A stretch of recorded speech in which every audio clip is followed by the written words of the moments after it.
अंधा, इसे इंग्लिश में कहते हैं ब्लाइंड, लेकिन बेहतर है कि कहा जाए कि वो बसारत से महरूम है। बसारत यानी रोशनी। ही इज या शी इज विजुअली इम्पेयर्ड। बहरे को डेफ कहते हैं। बेहतर है कि कहा जाए कि वो सुनने से, समात से महरूम है। He is hearing impaired. Impaired माजूर, महरूम। गूंगे को म्यूट कहते हैं, लेकिन बेहतर है कि कहा जाए ही इज या शी इज स्पीच इम्पेयर्ड। काना जो जिसकी एक आंख सही हो उसे कहते हैं वन आइड। वन आइड जो होता है यानी आंखों का टेढ़ापन, उसे कहते हैं squint. Squint. The child has a squint, बच्चे को बैंगापन है। जहनी माजूर को कहते हैं मेंटल डिसेबिलिटी। लंगड़ा, लैम।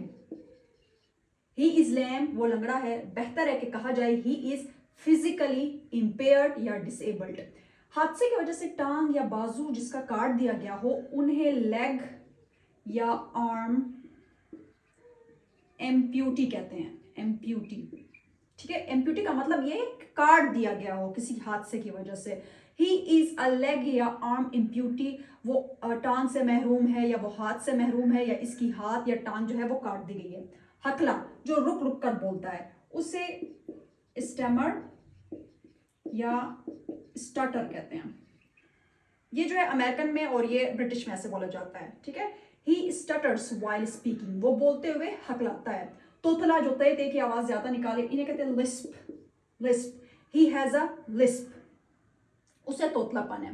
बेसाखियां, जो माजूर अफराद जो दो लकड़ियां अपने साथ लेके चलते हैं उन्हें कहते हैं क्रचेस।